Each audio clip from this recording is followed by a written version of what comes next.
Hello and welcome to another Wisdom Wednesday episode of the Alter Your Health podcast. I'm Dr. Ben. And I'm Dr. Susanna. And we are both naturopathic doctors who empower you to heal yourself through whole food, plant-based nutrition, and mind-body medicine. And we're excited to have you here to join us for another Wisdom Wednesday episode. We're exploring the more psychospiritual, deeper connections between mind and body, really aiming to gain greater insight, understanding, and peace with ourselves, self-awareness that empowers us to, be our own healer and have peace and joy in the healing journey. So in these Alter Your Health episodes, we are working our way head to toe and talking about the psycho-spiritual connections that may exist between body, mind, and soul. And today we're talking about the ears. Really, we talked about the ears in Medicinal Monday, really focusing on like ear infections as is most pertinent for those youngsters who are most susceptible to the ear infections based on their anatomy. We talked about the shorter eustachian tubes. We talked about all those nutritional lifestyle dietary factors that increase the risk and likelihood of recurrent and chronic ear infections. So today we're kind of talking about the ears and hearing and listening and just kind of the metaphors that might exist between our ears and ourselves. And without further ado, let's dive into some of these questions and topics. Great. Yeah. So I think, like with all of these Wisdom Wednesday episodes, I like to first start by talking about more of the brain-body connection, talking about really how stress can impact us on a very, specific level depending on organ or area in the body. And so first the question is, okay, how would a chronic state of stress impair our hearing or impair our ear health in general? And of course, we can talk about the earache example, the otitis media, the ear infection example. If someone is under chronic stress, experiencing chronic stress, we know an immediate result of that is suppression of the immune system, which is going to make us more prone to falling ill to an acute upper respiratory infection. That's going to be that first step that can lead to the secondary bacterial infection of an ear infection. So just to kind of lay that connection For out. sure. And then with regard to hearing, I mean, I just think about the, so-called quote unquote neuroinflammation that is associated with chronic stress, the autonomic nervous system dysregulation from chronic stress, kind of being in that overactive sympathetic nervous system. And then not to say that hearing is a parasympathetic, response that we can only really gain when we're under parasympathetic control of the nervous system. But, that nervous system dysregulation very well could interfere with all sorts of sensory and neurological things, as is the case with, cognitive impairment with age and whatnot. I think that from the perspective of hearing and ear health from that point of view as well, our stress and mindset does have that direct brain-body physiologic connection. Definitely. Yeah, but let's talk a little bit more about the energetic component of our ears and really what our ears represent metaphysically. And we can consider that our ears really represent our ability to hear, of course. Just like last week, we've got another sensory organ, right? It's a major way that we take in information. And so when we look at some potential probable energetic contributors to ear issues, we see things like not wanting to hear, maybe there being too much turmoil around us. Interestingly enough, in Louise Hay's book, she has not wanting to hear, too much turmoil, parents arguing. That is interesting. So parents arguing, maybe like this history of like, oh, you kind of tune that out, Tune that out. you shut that out, you numb that out, so you're Right. less sensitive to auditory stimuli in other areas of life.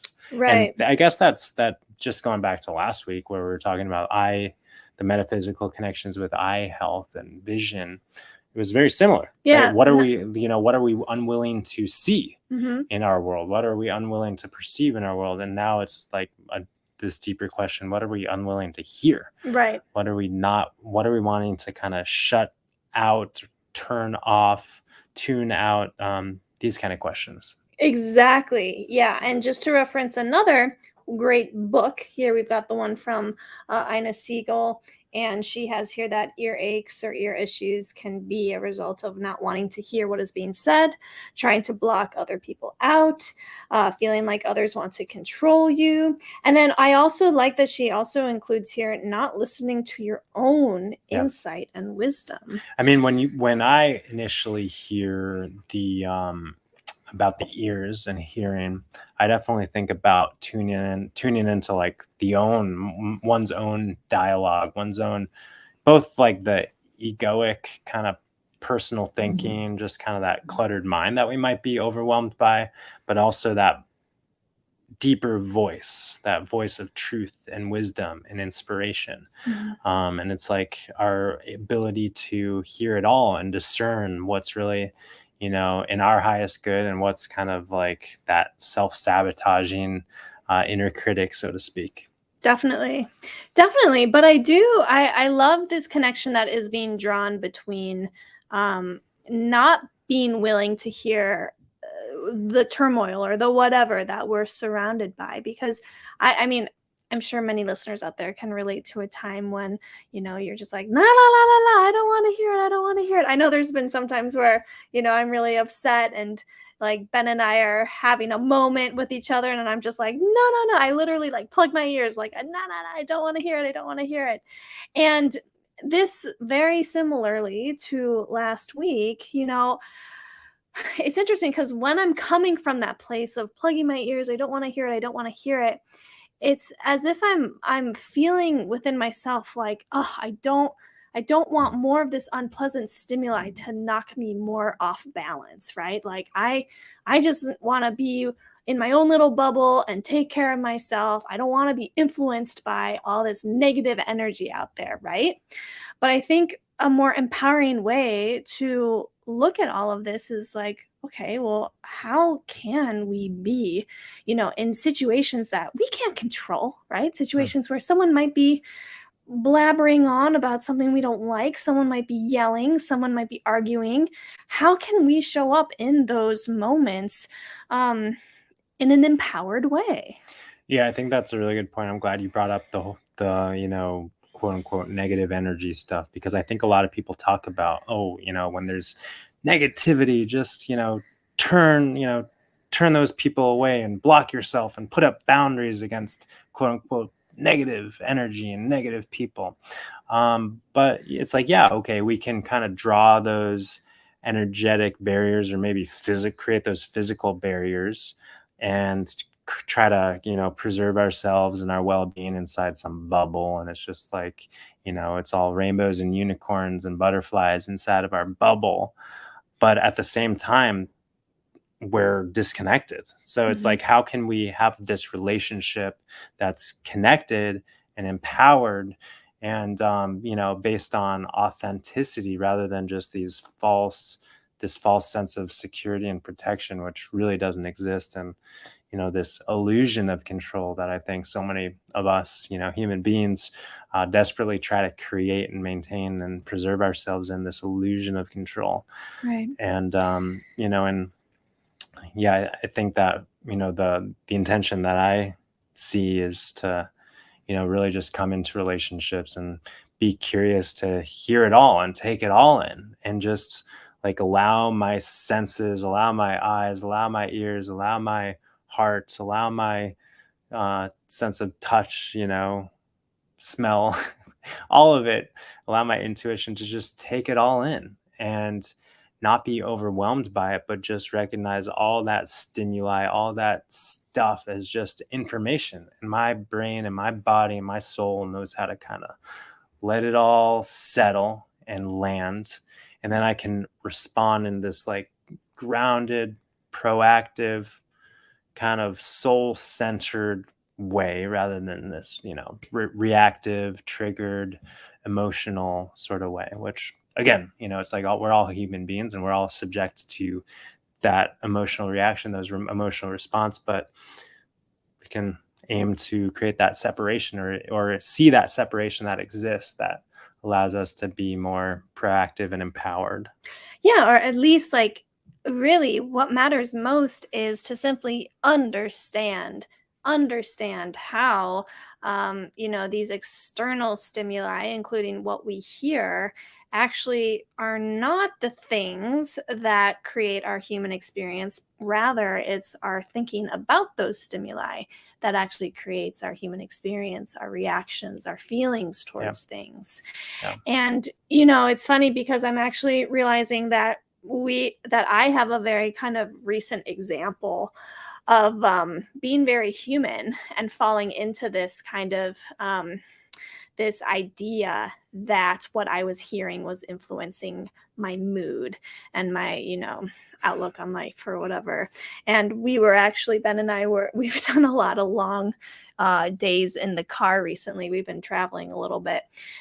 And on our most recent road trip day, I remember like Ben said something, and to me, I interpreted what he said as kind of like criticism, and it really put me in a funk. And I remember actually telling him, we were talking a little bit about this, and he was like, Susanna, I was just sharing some observations. And to me, I was looking at what he said through the lens of, criticism. But really, Ben's perspective was I was just sharing some observations, and I'm sorry that it came across to you as criticism. But what's interesting is how I responded in that conversation was saying, well, Ben, sometimes I don't always want to hear your observations. Can't you just keep them to yourself? And when I'm coming from that place, I'm coming from a victimhood mindset. I'm coming from this mindset of, what comes out of your mouth influences me. So can you mind what you say? But that's not an empowering place to live by. And I just kind of invite myself and everyone else to consider that, like, we don't have to shelter ourselves from what our partner says or from what anyone is saying, because we're stronger than that and we're more resilient than that. And, it's okay if we're human and we feel influenced by something that someone says. But like the reality and the truth is that we're so much more than our transient moods and reactions. We're so much stronger and more powerful than that. And if we can just see, like, I'm just looking back at that situation and realizing, okay, I had this moment of, really kind of judging what Ben was saying as criticism. I took that to heart. I took my insecure thoughts really seriously. And, I made a whole story about it. And that's okay. And none of that's true. And I see that now. But I think having that relationship with understanding where our experience and reactions come from makes us not only feel stronger, but also, makes me feel like, okay, I don't need to shelter myself. I don't need to live in a bubble. I don't need to protect myself because I have everything I need to move forward in life, no matter what comes my way. Mm-hmm. Yeah, I'm thinking about just kind of those people who are public figures in our world who, anyone who's got a lot of eyes and attention on them, people are drawing all sorts of, quote unquote positive feedback and negative feedback and criticism, and it's like, I guess what's important to recognize is that which we're receiving, that positive feedback, that negative feedback, uh, like we can take it all in. and I guess I'm thinking about those people who receive a lot of feedback, and they've got constant praise and or hate coming their way. And I'm always kind of inspired by people and their ability to not get bogged down on either the praise or the hate, but to just kind of take it all in and use it all.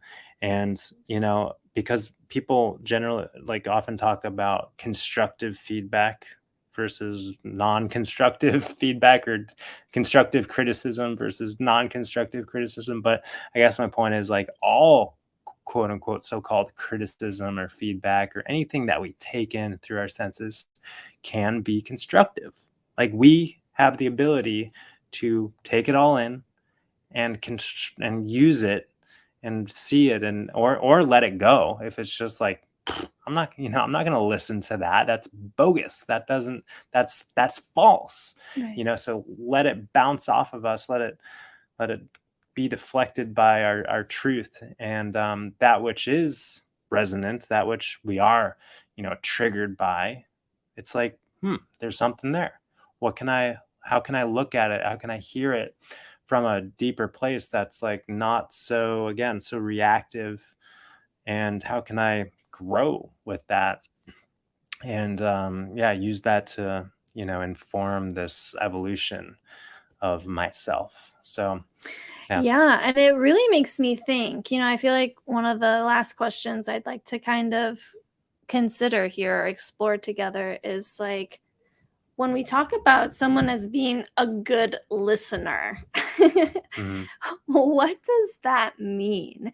And I feel like the example that you provided, Ben, of like just simply being open to receiving all that feedback, for example, Yeah. or being with someone who's triggered and even hearing that, or being with someone who's giving us praise and hearing that. And really what it means to me to be a good listener, from this kind of perspective, is to really, take in the information with the awareness of our own thoughts, our own filter that Yeah. is running at the same time, right? Yeah. I mean, I think we've all had the experience where we've really listened to someone and we felt as though we were listening from a very quiet mind, right? Like we didn't have this whole film strip of thoughts going on at the same time that someone else was talking. We weren't listening to two things at the same time, essentially, right?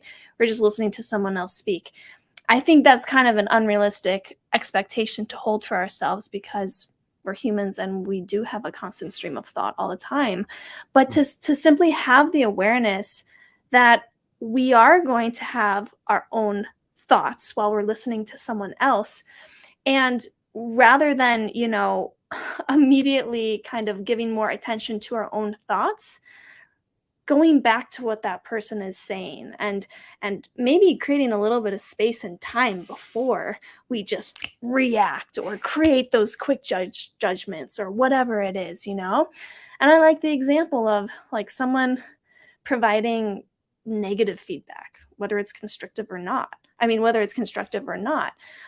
Receiving negative feedback, Mhm. and like, not simply just like blowing it off, but it's like, oh, we can actually take in the information and decide for ourselves whether it's true or not. Yeah, well, of course, I'm sitting here listening to you and thinking, oh, I want to say this, I want to say that. And like, oh my gosh, we're talking about being a good listener. I better be a good listener.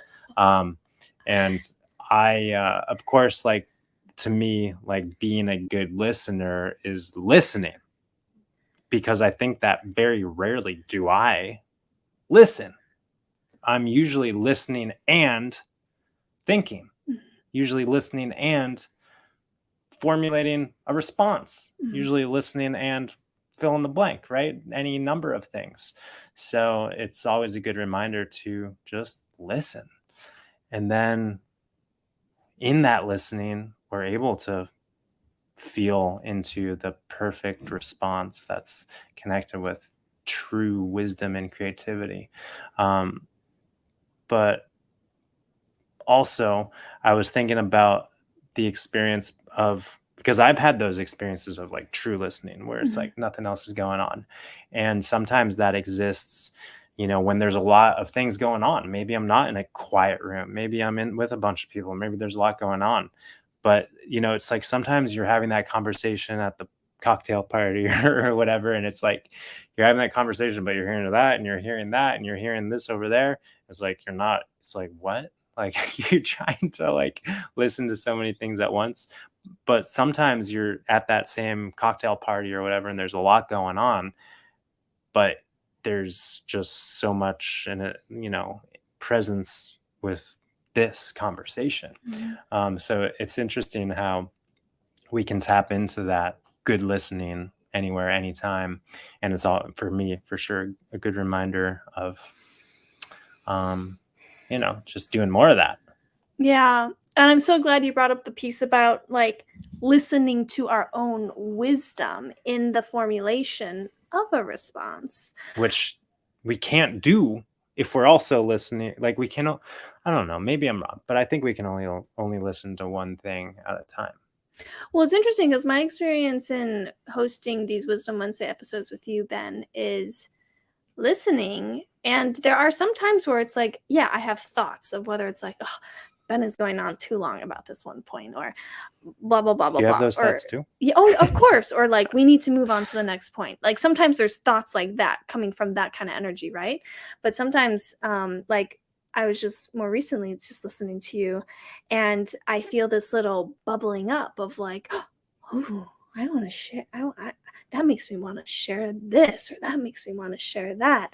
And that energy of, the just the purity of that energy. I don't want to use the word exciting. I want to use the word of just like inspiring energy that comes up, has that different quality. To me, that's listening to wisdom and then sharing that wisdom. So if I hear you, you're hearing me, you're hearing what I'm saying, but also in that same moment, you're hearing me and my voice and what's being conveyed through me, but you're also hearing something coming up inside of you. So you do feel like you are hearing from, two places, so to speak, at one time. Right. Okay.